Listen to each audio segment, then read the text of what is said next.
cervicales. Entonces, el día de hoy vamos a avanzar lo correspondiente a la exploración de cuello.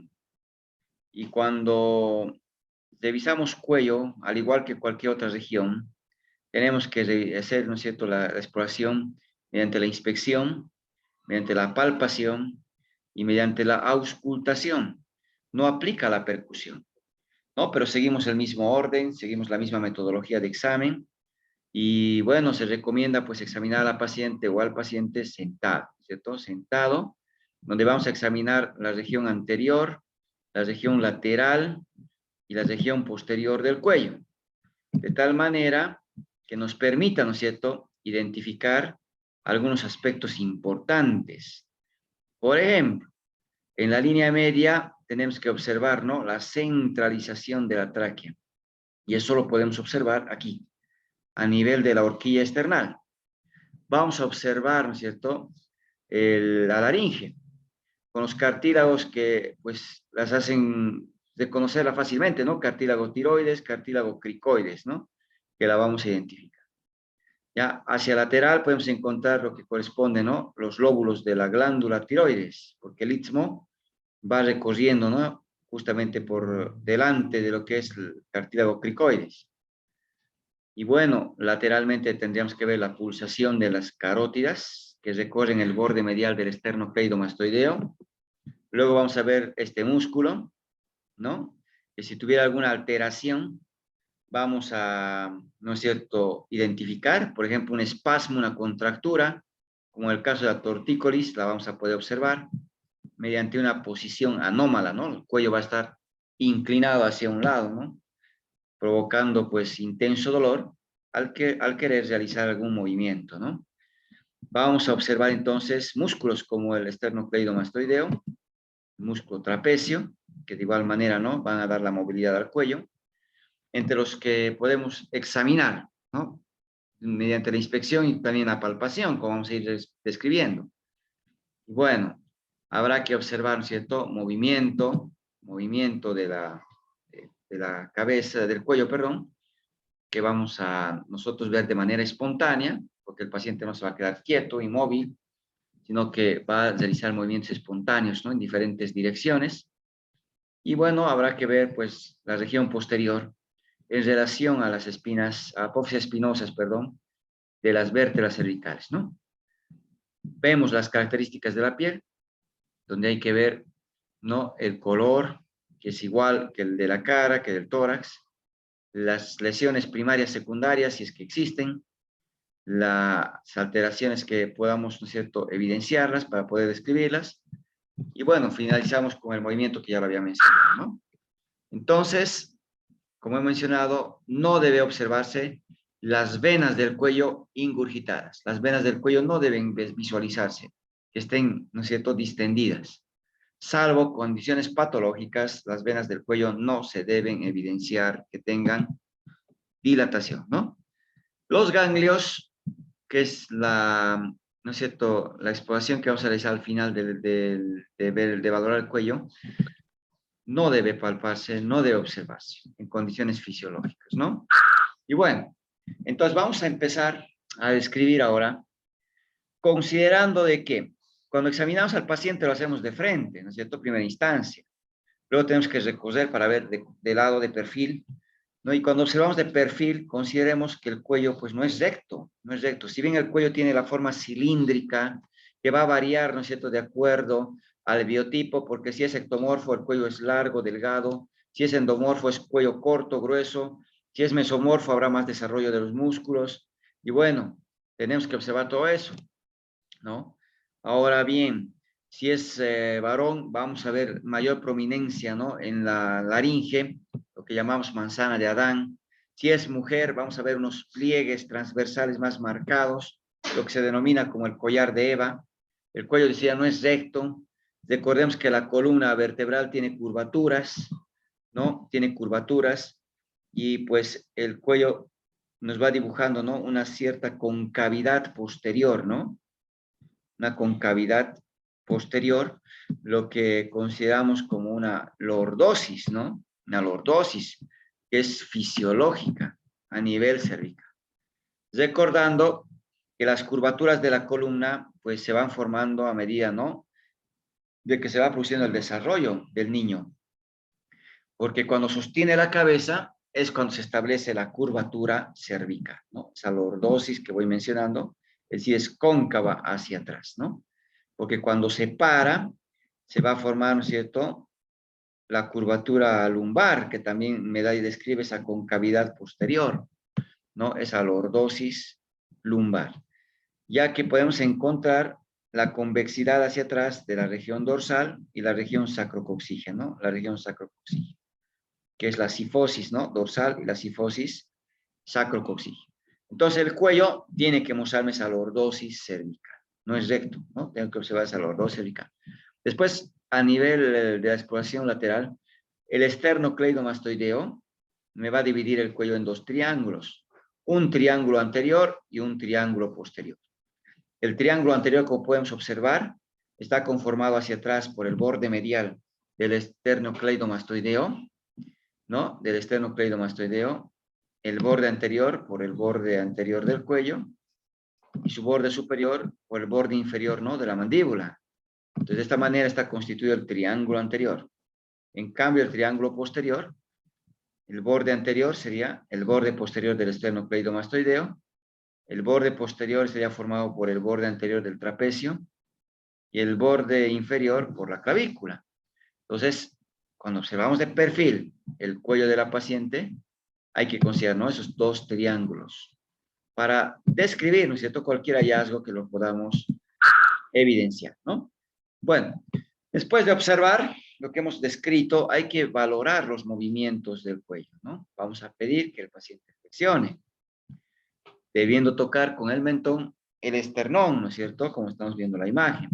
Después debe extender la cabeza, ¿ya? Después va a inclinar la cabeza hacia el hombro izquierdo, hacia el hombro derecho, va a mirar al frente y debe rotar, ¿no es cierto?, al lado derecho y rotar al lado izquierdo.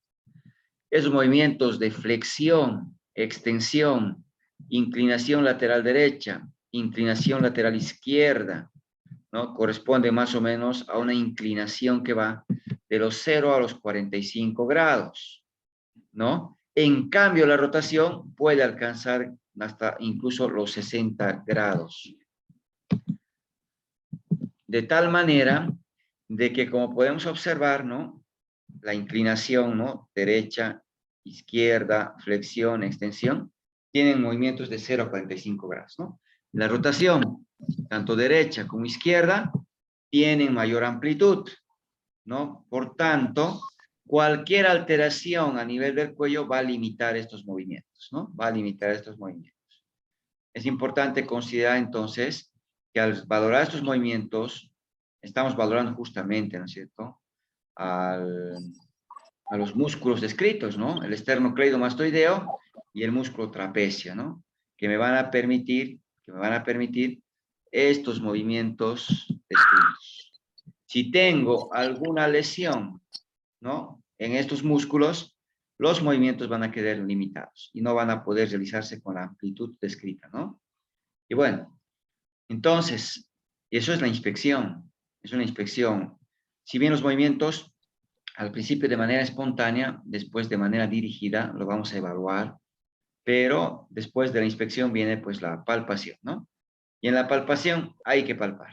Ya puede ser desde atrás hacia adelante, recorriendo, ¿no es cierto?, las caras del cuello, ¿no?, para poder identificar cualquier alteración.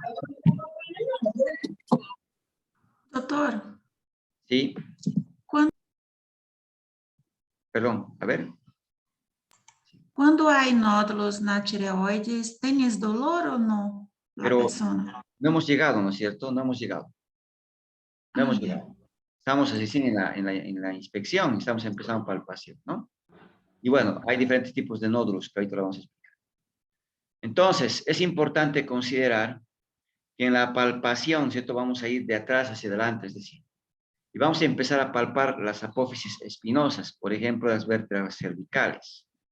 Cuando flexiona la paciente la cabeza, se va a hacer prominente una de las apófisis, ¿no?, que se saltan inspección, que es la apófisis de la séptima cervical, que se la llama la prominente. Ese es el límite, ¿no?, del cuello, hasta ahí llega el cuello, por debajo está el tórax. Por tanto, voy a palpar las apófisis espinosas hasta llegar a la prominente, porque hasta ahí estoy examinando el cuello, ¿no es cierto? Esas apófisis espinosas no deben provocar dolor durante la palpación, y luego procedo a la palpación de los músculos, el trapecio, el esternocleidomastoideo. ¿Qué tengo que evaluar? Tonotrofismo, tono y trofismo. Y cuando hablamos del tono, ¿no?, lo vamos a evaluar tanto el tono como el trofismo con la mano haciendo una pinza. El pulgar por un lado, el resto de los dedos por otro, van a hacer una pinza y van a empezar a palpar, ¿no es cierto? Desde la parte superior hacia la parte inferior puedo ir recorriendo al esternocleidomastoideo, ¿no?, para poder evaluar el tono. ¿Qué es el tono? Es la menor fuerza registrada en un músculo cuando está relajado. Entonces, cuando el músculo está relajado, siempre hay ciertas, ¿no?, fibras, siempre hay un número de fibras que están contrayéndose de manera alterna, de tal forma que el músculo siempre tiene una fuerza registrada, salvo que exista una parálisis, ¿no es cierto? Salvo que exista alguna lesión a nivel de la vía neurológica, los nervios, ¿no?, periféricos que llevan la información para que el músculo se contraiga, ahí no va a haber tono, y hablamos de la atonía, por ejemplo. Entonces, el tono tenemos que evaluar, ¿no? El trofismo, el grado de desarrollo del músculo, tenemos que evaluar. Porque si es una paciente desnutrida, ¿no?, prácticamente el desarrollo muscular, pues ¿no?, reducido, ¿no? Tiene muy poco desarrollo. En cambio, si es una paciente que tiene actividad física, que es, ¿no es cierto?, o corresponde al biotipo del mesomorfo, tendrá, ¿no es cierto?, mayor desarrollo de la masa muscular. Entonces, hay que evaluar. Como podemos observar, ¿no?, vamos palpando con una pinza los músculos del cuello, ¿no?, siguiendo un orden, estamos yendo de atrás hacia adelante, ¿no? Ahora es importante inclinar, ¿no es cierto?, la cabeza hacia el lado donde voy a palpar para que relaje el músculo y no haya dificultad en la palpación. Luego, ¿no?, vamos yendo a lo que es la palpación de los pulsos carotídeos, ¿ya? Y sabemos que la arteria carótida va recorriendo, ¿no?, el borde medial del esternocleidomastoideo. Entonces tenemos que palpar justamente siguiendo el trayecto de este músculo, pero donde vamos a encontrar con facilidad y rápido, justamente es, ¿no?, delante del esternocleidomastoideo, a nivel del ángulo de la mandíbula, ahí. Vamos a colocar los pulpejos de los dedos y lo vamos a palpar, ¿no?, de una manera más rápida, con puntos de referencia que me permitan, ¿no?, identificar. Palpar la tráquea a nivel de la horquilla me permite reconocer si está desviada. La tráquea puede estar desviada por diferentes causas. En un neumotórax, por ejemplo, la tráquea es empujada al lado opuesto. En una atelectasia, donde hay un colapso alveolar, la tráquea es desviada hacia el lado del colapso, hacia el lado afectado. Por tanto, es importante, ¿no es cierto?, ver la centralización de la tráquea. Y para eso, pues, el nivel de la horquilla externa es donde tenemos que observar, ¿no? Pueden existir alteraciones a nivel del cuello. Por ejemplo, el ver un cuello, ¿no?, corto, ¿no?, un cuello bastante corto, como vemos en la imagen, ¿no?, por la fusión de vértebras, ¿no?, de las vértebras a nivel del cuello, las vértebras cervicales que se han fusionado en el síndrome de Klippel-Feil. Ya podemos encontrar la inclinación lateral, como hemos dicho, ¿no?, de la cabeza en la tortícolis. Puede darse, ¿no?, durante una mala posición, por ejemplo, ¿no?, que pueda darse esta contractura, este espasmo, o bien pueda ser por un proceso inflamatorio, ¿no?, o de tipo traumático también. Entonces, la desviación lateral, ¿no?, del cuello tenemos que reconocerla. Y bueno, debemos observar también alteraciones a nivel del cuello, observando junto a la cabeza, el cuello, la parte superior del tórax que le hemos descrito, ¿no?, que esté edematizado, por ejemplo. El edema en esclavina, ¿no? Y el edema en esclavina justamente me está refiriendo a ese edema, ¿no?, de la cabeza, cuello, tórax en la parte superior y extremidades superiores, que me están orientando a una compresión de la cava superior, ¿no?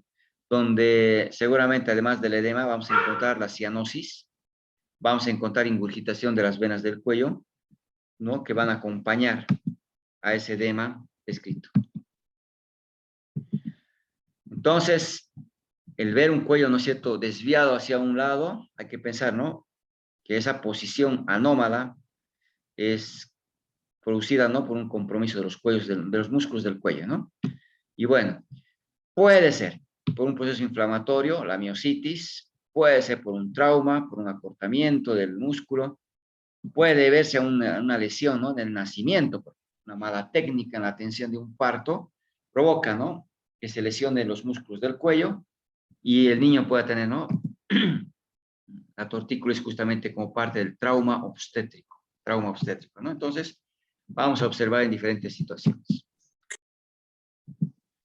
El poder observar nódulos, el poder observar, ¿cierto?, lesiones, es importante, ¿no?, que cualquier nódulo, cualquier tumor a nivel del cuello debe ser estudiado porque puede representar muchas cosas, desde aquellos, ¿no?, lipomas, ¿no?, o quistes sebáceos, o quistes branquiales como vestigios, ¿no?, de origen embrionario, o bien los ganglios, ¿no?, que pueden ser, pues, palpables, como en el caso de la tuberculosis, ¿no?, los ganglios del cuello se van sufriendo una necrosis gaseosa, van adquiriendo gran volumen, se van fusionando a nivel del cuello y forman una masa, ¿no?, a nivel del cuello que se llama escrófula, ¿no?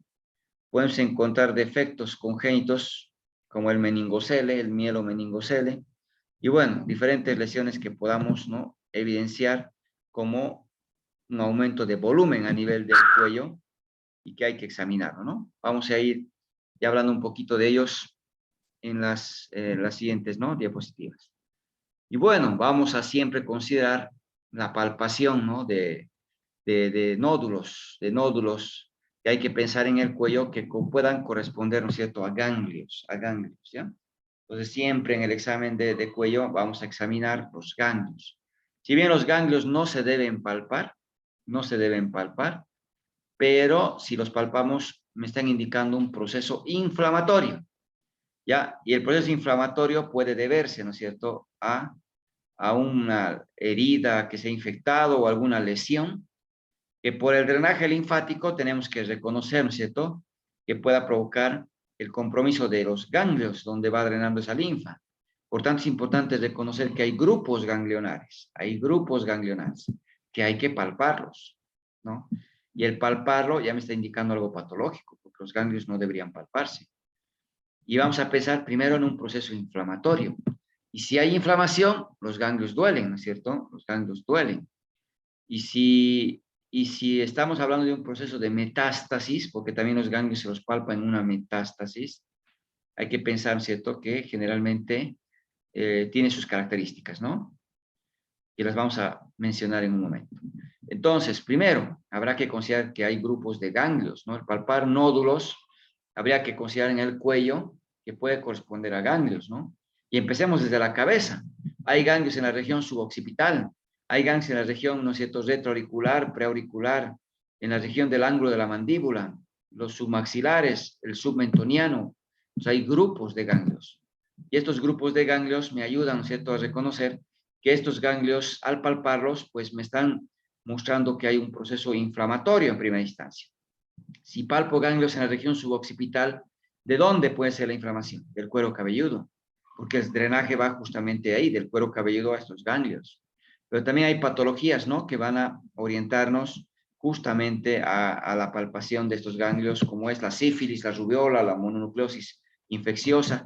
Por tanto, hay que pensar en ese grupo de patologías, ¿no? A nivel de los ganglios retroauriculares, si yo palpo, me está indicando que hay un proceso inflamatorio a nivel del conducto auditivo externo, a nivel del pabellón auricular, es decir, el drenaje correspondiente, ¿no? Como también en el ángulo de la mandíbula habrá que pensar, ¿no es cierto?, en la faringe. Por tanto, si hay un proceso de faringitis, ¿no?, un proceso de amigdalitis, pues hay que pensar que voy a poder palpar ganglios, ¿no es cierto?, en la región del ángulo de la mandíbula.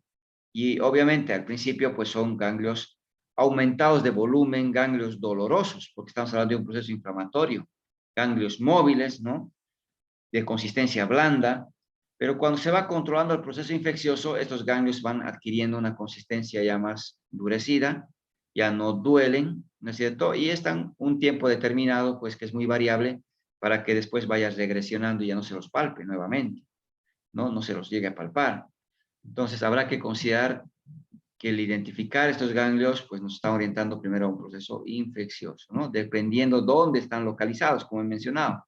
Los ganglios submaxilares me están indicando la boca. Por tanto, habrá que pensar, ¿cierto? Los labios, habrá que pensar caries, habrá que pensar, ¿cierto? Tal vez algún problema en la lengua, pero me está indicando, ¿cierto? La boca. Habrá que considerar que a nivel, ¿no es cierto?, del cuello, podemos encontrar ganglios, ¿no? De la cadena anterior, cadena, ¿no? Yugular anterior. Habrá que considerar, ¿no? De la cadena yugular posterior. De los triángulos hay que palparlos, ¿no? Triángulo anterior y posterior, palpando si hay ganglios que los podamos reconocer o no. Como también vamos a encontrar, ¿no? En la región supraclavicular e infraclavicular, ¿ya? Sobre todo a nivel de los ganglios supraclaviculares, hay que tener una especial importancia en el lado izquierdo. En el lado izquierdo. Encontrar o palpar ganglios, ¿no? Si bien está relacionado a procesos infecciosos, ¿no? Que puedan venir de la extremidad superior, por ejemplo, hay que pensar, ¿no? Principalmente en la posibilidad de que puedan ser sitio de metástasis, ¿no? De varios tipos de cáncer. Cáncer de mama, cáncer de pulmón, cáncer gástrico, ¿no? Los linfomas, leucemia, habrá que considerar. Entonces hay que palpar, ¿no? Y examinar bien los ganglios, ¿no? Sobre todo supraclaviculares, identificando o buscando, ¿no? Pero el encontrar un ganglio no quiere decir que tenga un cáncer de antemano, ¿no? Sino que es una posibilidad. Hay que pensar siempre en esa posibilidad para estudiar. Hay que estudiar los ganglios que se los palpan. Por lo general, entonces, cuando examinamos, hay que seguir un orden. Región suboccipital, retroauricular, preauricular, ángulo de la mandíbula, submaxilar, submentoniano, cadena, el triángulo anterior, triángulo posterior, supraclavicular, infraclavicular, y con eso examinamos, ¿no? Los ganglios, tratando de reconocer ciertas características. Primero, el tamaño, su localización, ¿no? Hay que saber en qué región estamos palpando, de qué tamaño es, de qué diámetro, más o menos, su consistencia, si es blando, si es duro, su localización, hemos dicho, ¿no? Si el ganglio se mueve es muy importante, porque si está adherido a planos profundos, y hay que pensar, ¿no es cierto?, en otras patologías, como las neoplasias. El cáncer infiltra, el cáncer invade, por tanto va a ir hacia la piel, infiltrando, o hacia planos profundos, lo que hace que sea no móvil, ¿no es cierto?, se va adheriendo a planos profundos, ¿ya? Entonces es un aspecto importante. Puede no doler en algunos casos, ¿no? Por tanto, hay que considerar la sensibilidad. ¿Ya? Es difícil que podamos, ¿no es cierto?, nosotros dar características de un ganglio, decir esto es sí o sí cáncer, pero sí podemos sospechar, ¿no? Por ejemplo, de tamaño variable, de una forma irregular, ¿no? De una forma irregular, ¿no? Generalmente no doloroso, que va a invadir planos profundos, ¿no? Que no es móvil, ya, ¿no es cierto?, tengo que sospechar en ese ganglio, hay que estudiarlo. Pero si tengo un ganglio regular, bien delimitado, móvil, doloroso, de consistencia blanda, pues vamos a pensar seguramente en un proceso inflamatorio. Pero es que los ojos, los dedos, ¿no?, mi tacto, no son microscopios, por tanto, no puedo ver cambios celulares. Entonces, ¿qué tenemos que hacer? Enviar a patología, ¿no? Y ellos nos dirán a qué corresponde. Pero hay que estudiar una vez que se palpa un ganglio, ¿no? Y estos nódulos, que los vamos a palpar seguramente como tal, no pueden estar ubicados en las diferentes regiones descritas, ¿no? Y hay que justamente examinarlos. Entonces, vamos a encontrar, ¿no es cierto?, los ganglios cervicales anteriores, que de igual manera, ¿no?, hay que orientar a su drenaje, ¿no? Puede estar viniendo de la lengua, de las amígdalas, del pabellón auricular, de las glándulas salivales, la faringe, el esófago, ¿no?, de la glándula tiroides. Entonces, en esta cadena cervical anterior, ¿no?, vamos a encontrar justamente esos ganglios cuando hay un compromiso de estos órganos, ¿no? Y bueno, podemos encontrar los ganglios cervicales posteriores, que también hay que asociarlos, ¿no?, al cuero cabelludo. Habrá que orientar, ¿no es cierto?, a la región pectoral. Habrá que orientar que puedan estar drenando ganglios o linfa de la región axilar. Y bueno, el compromiso de estas regiones también va a permitir que palpemos, ¿no? supraclaviculares, lo que decía, ¿no? En el lado izquierdo, el ganglio de Virchow, asiento de varios tipos de tumores, les decía, ¿no? De pulmón, les dije, de mama, estómago, ¿no? De esófago, los linfomas, las leucemias, o sea, hay varias patologías asociadas a ganglios en esta región. Por lo tanto, no debe pasar por alto la palpación y la búsqueda de los ganglios. No, entonces, vamos a concluir la palpación de ganglios explorando la región supraclavicular e infraclavicular del cuello, ¿no? Sin descuidarnos la posibilidad de que estemos frente a una posible metástasis, por ejemplo, ¿no? Y bueno, existen diferentes técnicas hoy en día para optimizar, ¿no es cierto?, la propagación, ¿no?, a distancia y poder tapificar, valorando justamente, ¿no?, el compromiso ganglionar. Y es así que se habla del ganglio centinela, por ejemplo, ¿no? Y el ganglio centinela es el primer grupo de ganglios, ¿no?, donde va a encontrarse, ¿no?, la metástasis de un determinado cáncer. ¿Ya? Las células neoplásicas pueden invadir, ¿no?, por contigüidad órganos vecinos, pueden invadir por vía, ¿no es cierto?, linfática, por vía hematógena, sitios más distales, donde vamos a encontrar, ¿no?, que muy comúnmente por vía hematógena pueden llegar, ¿no?, a pulmón, hígado principalmente, ¿no? La mayoría de los cánceres va a esos órganos, como también al cerebro, pero por la vía linfática siempre hay que pensar, ¿no?, la ruta del drenaje linfático, ¿no? De la mama, por ejemplo, vamos a pensar que primero va a ir a la axila. Claro, puede ir a la otra mama, puede llegar de la axila hacia los ganglios supraclaviculares, como hemos mencionado, pero el primer sitio que podamos encontrar justamente puede ser la axila, ¿no? Entonces, aplicando un determinado colorante a nivel del tumor, ¿no? Puede ser que por la vía linfática esa coloración pueda, ¿no es cierto?, identificarse en los ganglios que se están palpando, por ejemplo, en la axila, donde se hace una pequeña incisión y se tiene que verificar, ¿no?, si es que se encuentra el ganglio, ¿no?, con esa coloración, ya me muestra, ¿no?, que evidentemente está captando esas células tumorales y que pues ya el cáncer ya no se encuentra en la mama, sino que ya está en la axila, ¿no? Y me permite tapificar y poder planificar la conducta, ¿no?, de acuerdo, ¿no?, al estadio en el cual se encuentra. Y bueno, entonces, ¿qué es un ganglio centinela? No, es el primer grupo ganglionar en el cual se encuentran las células tumorales, ¿no?, cuando se va diseminando por la vía linfática. Por tanto, cuando se va considerando los diferentes tipos de neoplasias, se va valorando, ¿no?, hacia qué ganglios, ¿no?, generalmente van a ir primero y se va a explorar sobre todo a ese nivel, ¿no? Y bueno, tratar de identificar ese ganglio centinela nos va a ayudar, ¿no es cierto?, a poder etapificar mejor el cáncer si es que lo tiene. Entonces, aquí va un aspecto importante, ¿no? El encontrar tumores o nódulos en el cuello, los tengo que asociar. ¿A qué puede deberse? ¿No? Y en el triángulo anterior, tenemos que pensar que hay diferentes, ¿no?, causas del aumento de volumen o de tumores o de nódulos que podamos reconocer. Y ahí seguramente en la línea media, lo que tenemos que identificar primero, ¿no es cierto?, es considerar la tiroides, la glándula tiroides. Y la glándula tiroides está justamente constituida, ¿no?, por un istmo y dos lóbulos. El istmo está a nivel del cartílago cricoides, los lóbulos, ¿no?, hacia el lateral de la tráquea y de la laringe. Por tanto, su crecimiento, que lo llamamos, ¿no?, el bocio, nos tiene que hacer pensar, ¿no es cierto?, en una falencia, ¿no?, una patología, perdón, como es el hipotiroidismo, ¿no?, el hipotiroidismo. Pero el crecimiento de la glándula tiroides no solamente se puede ver al hipotiroidismo, también puede deberse a la presencia de nódulos, que pueden ser funcionantes, ¿no?, y puede estar asociado más bien al hipertiroidismo. Por tanto, habrá que ver, ¿no es cierto?, el crecimiento de la glándula, ¿no?, en la línea media, justamente por arriba de la tráquea, ¿no?, vamos a encontrar el cartílago tiroides y es a ese nivel donde hay que observar, ¿no?, como en este caso. Podemos encontrar también vestigios, ¿no?, embrionarios, el quiste tirogloso. Podemos encontrar así un poco más lateral el quiste branquial, higroma quístico, divertículos faringeos como vestigios, ¿no?, de tipo embrionario.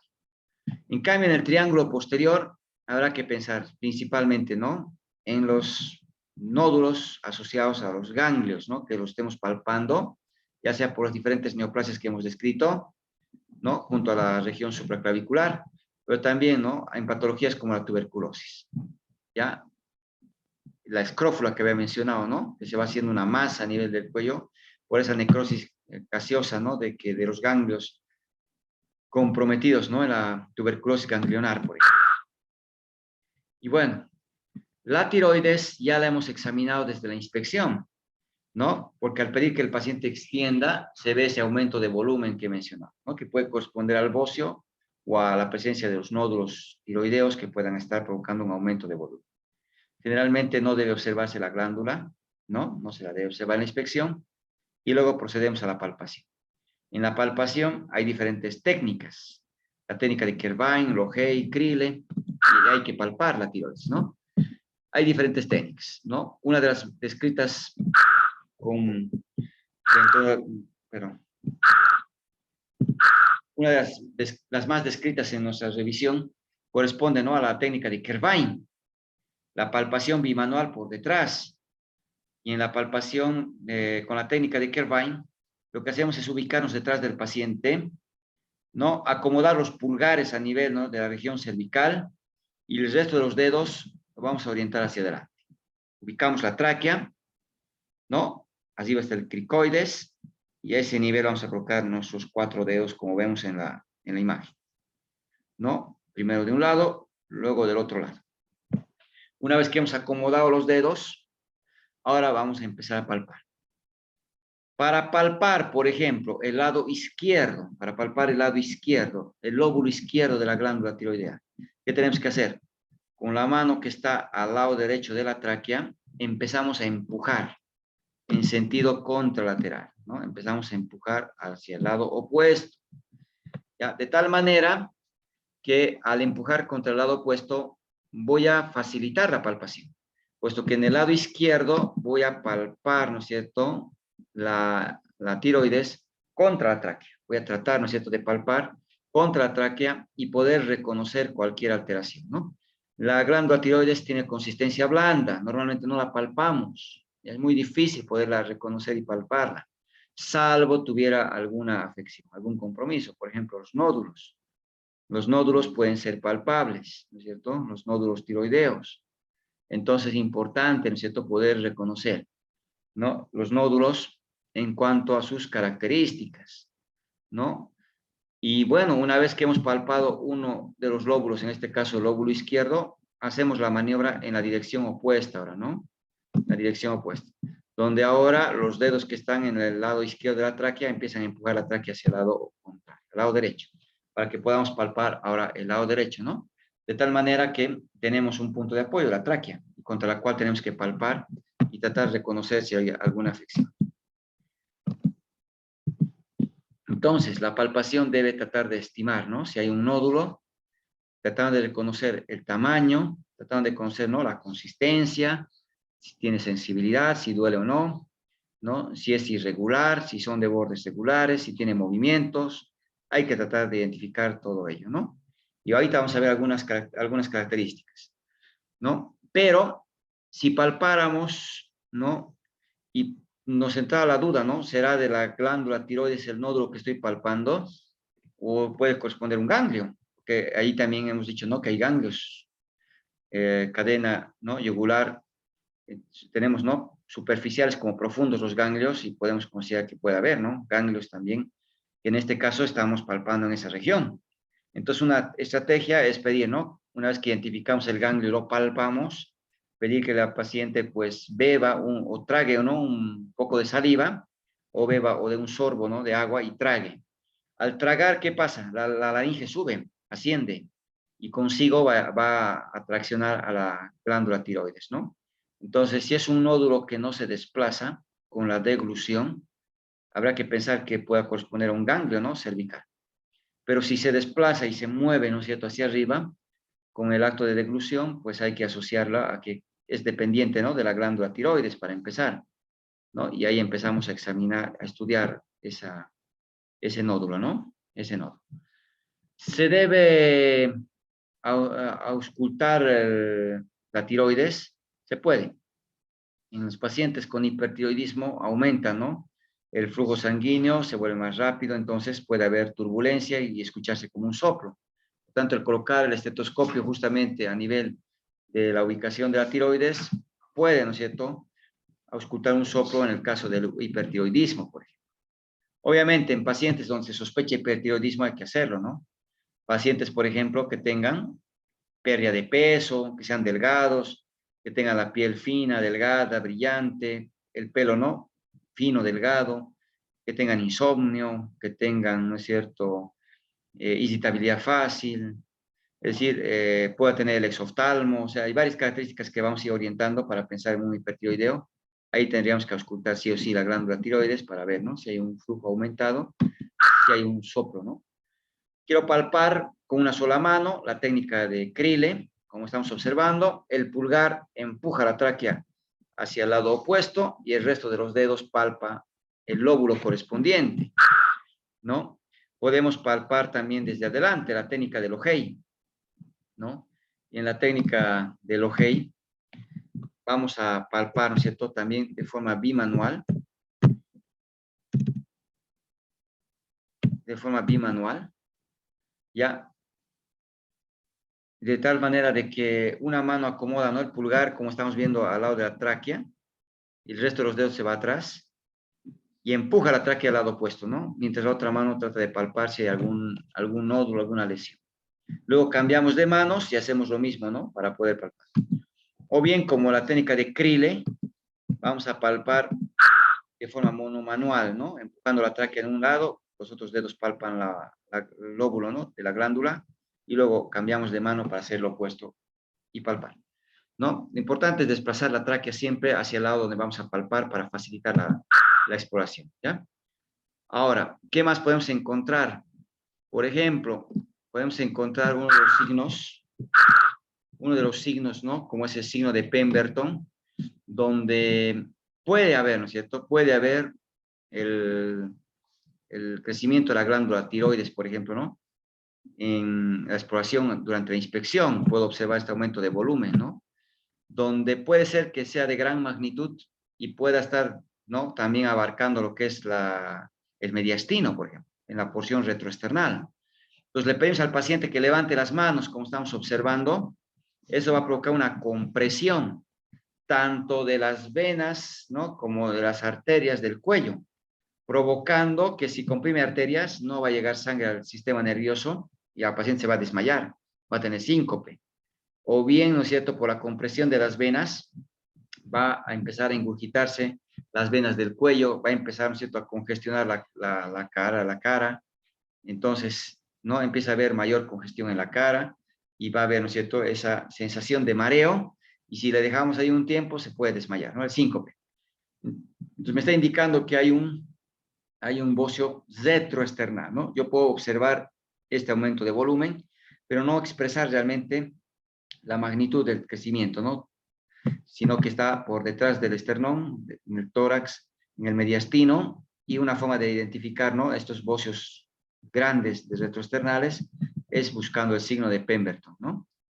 Bueno, entonces los nódulos tiroideos deben ascender y deben descender, ¿no?, con la deglución, porque acompañan o son traccionados por la laringe en este acto, ¿no? Y es importante para poder diferenciar,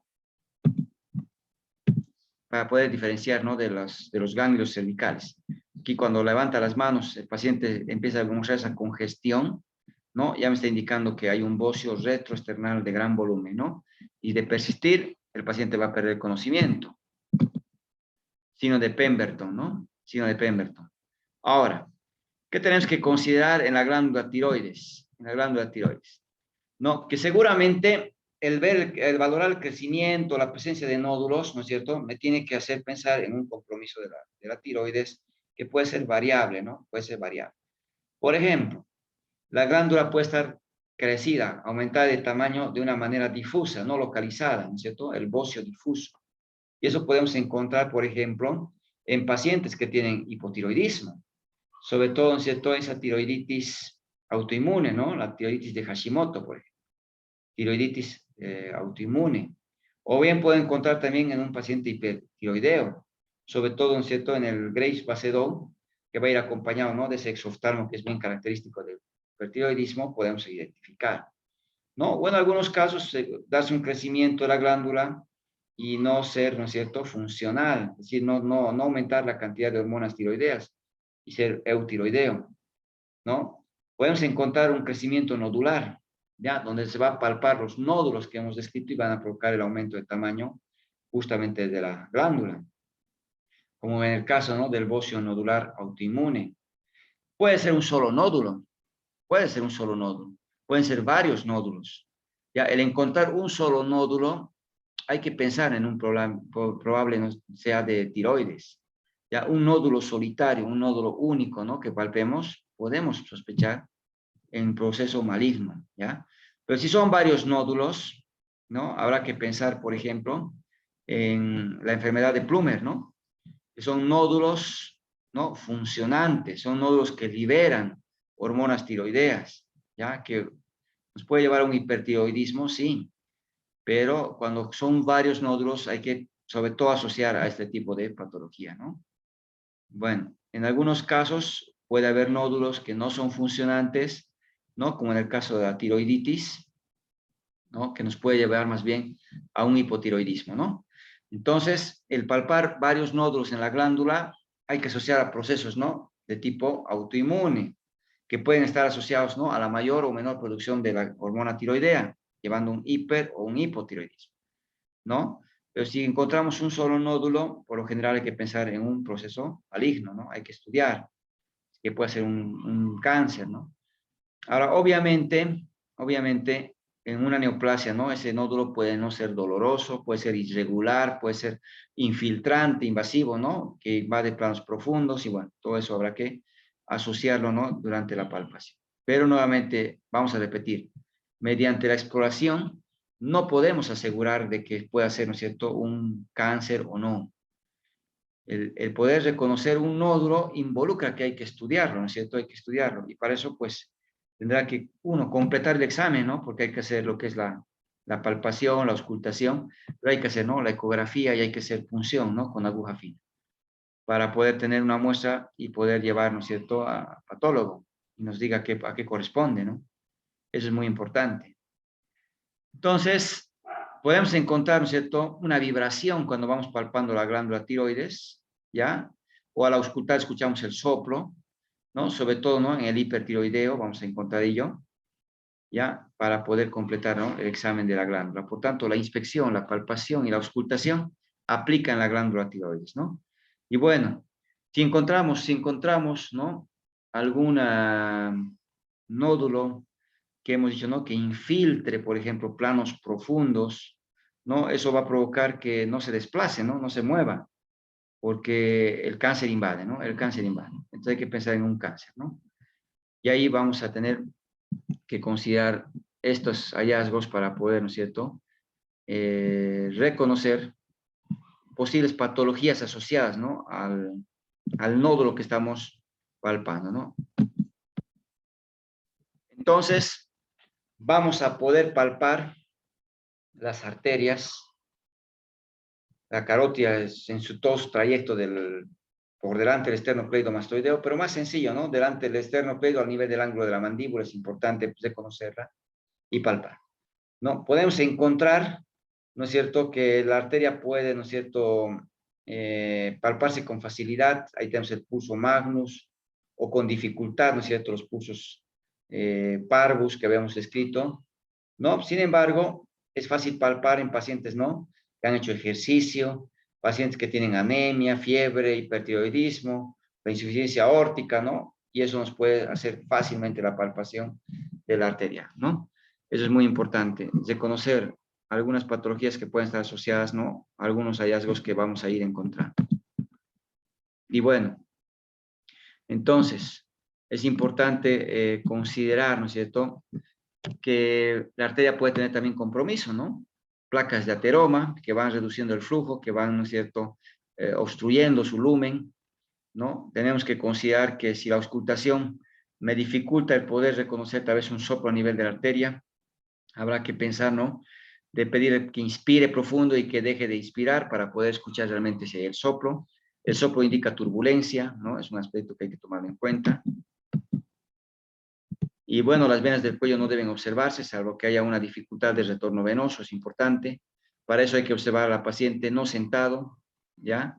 No en decúbito dorsal, perdón, no en decúbito dorsal, sino más bien en posición Fowler o semifowler, porque el paciente en decúbito dorsal va a tener las venas ingurgitadas, ya, eso es normal, va a tener ingurgitadas. Entonces, si la evaluamos en semifowler o Fowler, normalmente las venas no deben estar distendidas, no deben estar hinchadas, ¿no es cierto? No deben estar ingurgitadas. Entonces ahí se ve la yugular externa, porque la yugular interna, que es lo ideal, no la puedo valorar porque está tapado por el esternocleidomastoideo, pero la yugular externa sí la podemos visualizar. Colocando al paciente en posición semifowler, inclinando la cabeza, ¿no? Rotando la cabeza hacia el lado izquierdo, más o menos 40 grados, con una buena fuente de luz. Vamos a observar en el lado derecho, considerando que las venas son manómetros, ¿no es cierto? Nos permiten estimar la presión venosa, de tal forma de que cuando está en decúbito dorsal o supino, las venas están ingurgitadas. Cuando adopta el Fowler o semifowler, las venas se colapsan.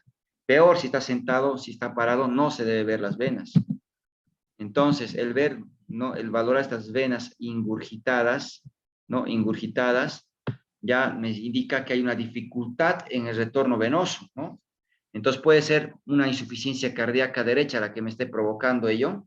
Puede ser, ¿no? La compresión de la vena cava superior por un tumor mediastínico. Hemos visto en la facies, ¿no? Mediastínica, por ejemplo, ¿no? Entonces hay que valorar que es una obstrucción o dificultad al retorno venoso. Entonces, vamos a hacer la evaluación. Podemos evaluar por grados, porque si abarca menos de la mitad del cuello, ¿no? 2 centímetros, por ejemplo, hablamos de grado 1. Si llega a la mitad del cuello, grado 2. Si llega todo el trayecto del cuello, grado 3, o sea, hasta el ángulo de la mandíbula. Si está detrás de la oreja, grado 4. Entonces, estos grados de la ingurgitación yugular las podemos evaluar, ¿cierto? A simple inspección. O bien podemos medir en centímetros. Para eso el paciente está en semifowler. Buscamos el ángulo de Lewis, colocamos una regla, con otra regla o con un hisopo o bajalenguas, vamos a ir hasta donde llega la ingurgitación y medimos en centímetros, ¿no? Para poder estimar y describir, ¿no? Si quiero evaluar a nivel del cuello la ingurgitación, por ejemplo, en un cardiópata o sospecha de cardiopatía, podemos hacer el reflujo hepatoyugular. ¿En qué consiste? El paciente está en posición de semifowler, comprimimos el hipocondrio derecho por 1 minuto, 60 segundos vamos a comprimir, ¿no es cierto? Y si observamos la ingurgitación yugular, el reflujo hepatoyugular es positivo, ¿ya? Y vamos a sospechar, ¿no? Insuficiencia cardíaca derecha, por ejemplo. Porque le estamos mandando un volumen extra de sangre que el corazón no está pudiendo manejar, perdón, y empieza a ingurgitarse las venas del cuello. Por tanto, el reflujo hepatoyugular es característico, ¿no? De la insuficiencia cardíaca derecha. Podemos encontrar el signo de Kussmaul, ¿ya? Durante la inspiración, cuando inspiramos, la caja torácica se expande, baja la presión, disminuye su presión, se vuelve más negativa. Entonces, eso ayuda a que la sangre retorne y las venas se colapsen. Normalmente eso pasa. Cuando expiramos o pujamos, el tórax se retrae, ¿no es cierto? Y vamos a encontrar que aumenta la presión, lo que dificulta el retorno venoso, que hace que las venas se ingurgiten más bien. Entonces, en el signo de Kussmaul ocurre al revés. Pero ocurre un evento, ¿cierto? Opuesto, ¿no? Al revés, en la inspiración. Cuando inspira el paciente, en lugar de colapsarse, más bien se distiende, porque está habiendo una dificultad al retorno, ¿no? De sangre. Eso podemos encontrar, por ejemplo, en la pericarditis constrictiva, en tumores mediastínicos, ¿no? Entonces podemos encontrar este signo de Kussmaul. ¿Ya? Entonces ahí está el reflujo hepatoyugular, semifowler, comprimimos 1 minuto, debe haber la distensión de las venas, podemos observar, ¿no es cierto?, el edema en esclavina que hemos descrito en la compresión, ¿no es cierto?, en la compresión de la vena cava, ¿no?, o collar de Stokes, como se denomina. Vamos a evaluar la movilidad, ¿no es cierto?, que pueda existir a nivel de la tráquea. La tráquea puede moverse, como si estuviera latiendo, como si estuviera pulsando, ¿no? Y hay que evaluar 2 signos, el signo de Oliver y el signo de Cardarelli, ¿ya? Entonces, cuando vemos, ¿no es cierto?, que la tráquea está moviéndose, que da la impresión de que estuviera pulsando, lo que hacemos es sujetar el cartílago cricoides con el pulgar y el índice, ¿no? Debemos sujetar el cricoides, ¿ya? Vamos a fijar el cricoides entre nuestros 2 dedos y lo vamos a desplazar un poco hacia arriba. Vamos a desplazar hacia arriba. Entonces, podemos sentir, ¿no?, que la tráquea estuviera pulsando, es decir, la pulsación le transmite, ¿no?, la carótida a la tráquea, ¿no?, y la vamos a sentir elevándola a nivel del cartílago cricoides. Eso llamamos el signo de Oliver, ¿ya?, que nos está indicando un aneurisma de la arteria, ¿no?, aorta, de la aorta. Esa dilatación de la aorta va a transmitir esa presión, ¿no?, a nivel de la tráquea. Y eso llamamos signo de Oliver. Ahora, podemos encontrar el signo de Cardarelli. Y en el signo de Cardarelli, ¿no es cierto?, vamos a ver la tráquea moverse de un lado a otro lado, ¿no? Entonces, en Oliver yo voy a sentir, ¿no es cierto?, la pulsación. Me va a transmitir esa pulsación la aorta, ¿no? En cambio, en Cardarelli voy a ver que la tráquea se mueve. Y esos signos me están orientando a que hay, ¿no es cierto?, un aneurisma de la aorta. Cardarelli, sobre todo, ¿no es cierto?, en el callado aórtico, que lo tengo que considerar, ¿no? Esa dilatación, entonces, me va a orientar, ¿no es cierto?, por estos dos signos, ¿no? Oliver y Cardarelli. ¿Qué más podemos encontrar en el cuello? La rigidez de nuca. La rigidez de nuca, lo voy a pensar, ¿no?, que hay alguna contractura muscular. Voy a pensar que tal vez hay una, ¿no es cierto?, una irritación meningia, la meningitis.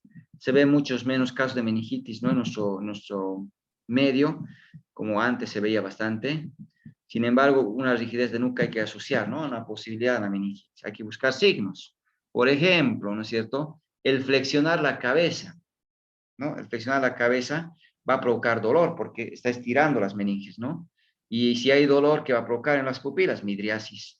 Entonces, si encontramos midriasis en la flexión de la cabeza de un paciente, ¿no?, el signo de Flatau lo vamos a asociar, ¿no es cierto?, lo vamos a asociar a un cuadro de irritación meningia, ¿ya?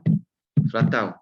Entonces, y midriasis a la flexión de la cabeza, ¿no? Flatau, irritación meningia, ¿no? Ahora, el paciente no va a poder flexionar la cabeza y tocar con el mentón el esternón. Si le pedimos esa orden, lo que va a hacer es abrir la boca para poder cumplir la instrucción, ¿no? Y el abrir la boca está compensando esa rigidez que le limita el movimiento, ¿no? Es un signo que lo tenemos que orientar, signo Levinson, ¿no? Levinson. Sin embargo, ¿no?, el signo de Levinson también es un signo que me está orientando a la meningitis, ¿no? El signo de Brusinski, el signo de Kerning, lo tenemos que encontrar también a nivel del cuello, ¿no? A nivel del cuello. Para eso, en el Brusinski, el paciente está en decúbito supino o dorsal, ¿no? Introducimos la mano detrás de la cabeza y la otra mano sujetamos el tórax contra la camilla y buscamos la flexión de la cabeza. Hacemos que el paciente flexione la cabeza, ¿no?, llevando el mentón contra el esternón. Estamos estirando las meninges, ¿no? Y como las meninges van rodeando no solamente al encéfalo y la médula, rodean encéfalo y médula, ¿no?, van a acompañar a los nervios raquídeos hasta su origen, ¿no?, o emergencia por los agujeros de conjunción. Por tanto, si hay una irritación meningia, va a provocar una respuesta anómala de los músculos, ¿no?, provocando flexión a nivel del codo, a nivel de la rodilla, a nivel de la pelvis. Por tanto, al flexionar la cabeza, si se flexionan las rodillas, es una respuesta anómala, ¿no? Y decimos el signo que es positivo, el signo de Brusinski es positivo. ¿Qué me sugiere? Síndrome meningio, irritación meningia. Por tanto, no tiene que flexionar las rodillas al flexionar la cabeza, ¿no? Ahora, puede flexionar los codos, puede flexionar a nivel de la cadera, pero lo más característico es ver la flexión de las rodillas, ¿no? Podemos evaluar también Brusinski flexionando, ¿no?, la pierna sobre el muslo sobre la pelvis. Si flexiona la otra rodilla, igual, lo mismo, ¿no? Lo vamos a interpretar de la misma manera. Sugerente, ¿no?, de la meningitis. El signo de Kerning, paciente en decúbito supino, lo que hacemos es hacerle sentar, ¿no?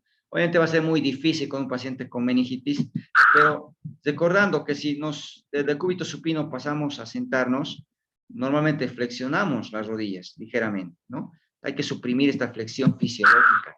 Para eso, ¿no es cierto?, el operador o el médico lo que hace, ¿no es cierto?, es justamente acomodar la mano detrás del dorso de la paciente y con la otra mano apoyar en las rodillas y apretar las rodillas contra la camilla, ¿no? Pedirle que se siente, le ayudamos, no debe haber la flexión de las rodillas si nosotros nos oponemos a este movimiento. Y si flexiona, el signo de Kerning es positivo, ¿no? Sugerente de irritación meningia. Podemos evaluar en los pies. Sí, levantando, ¿no? Del talón, por ejemplo, fíjense, elevamos, ¿no? Más o menos unos 45 grados, pero la extremidad inferior tiene que estar extendida. Nosotros nos oponemos a la flexión de la rodilla y si a pesar de esa oposición el paciente flexiona la rodilla, igual es el Kerning positivo, ¿no? Entonces podemos evaluar de dos maneras el Kerning, de dos maneras el Brusinski, pero lo que buscamos es la flexión, ¿no es cierto?, de las rodillas principalmente, aunque puede haber flexión a nivel del codo, a nivel de la pelvis, y bueno, y a eso encontramos entonces la exploración, ¿no? Y bueno, con esto terminamos la exploración de cuello, y es importante considerar, ¿no es cierto?, cuando encontramos un nódulo cervical hay que evaluar, ¿no? Si es dependiente de la glándula tiroides o corresponde a un ganglio, por ejemplo, ¿no? O corresponde, pues, a otro tipo de lesión, vestigios, ¿no? Del desarrollo embrionario. Y si sospecho que sea de la tiroides, hay que pedir que trague, ¿no? Que trague saliva o de un sorbo, ¿no? De un vaso de agua. Al tragar, la laringe sube y arrastra consigo, ¿no? Al nódulo si es dependiente de la glándula tiroides, ¿no? Ahora, si está infiltrando planos profundos, obviamente en una neoplasia, ¿no? Puede no desplazarse, ¿no? No desplazarse. Y bueno, también no va a desplazarse en el caso de los ganglios, ¿no? De los ganglios cervicales.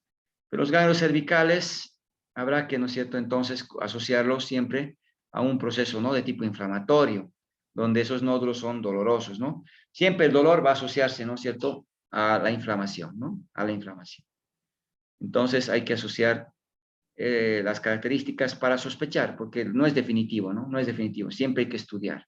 Hay que hacer el estudio de la ecografía, hay que hacer si hay sospecha de la punción con aguja fina, sobre todo cuando sospechamos de alguna lesión, ¿no?, de tipo neoplasia.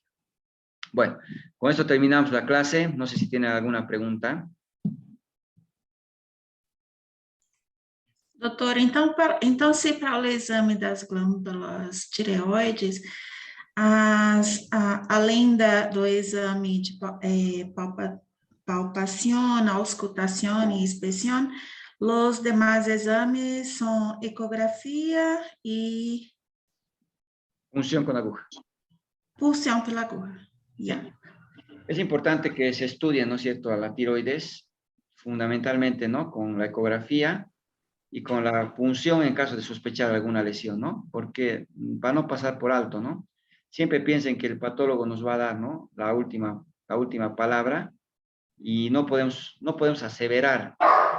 Palpando un nódulo pequeño, móvil, yo no puedo decir que no sea un cáncer. Yo no puedo asegurar. Puede tener características benignas, es muy importante, ¿no? Hay que completar, ¿no? Hay que completar los estudios.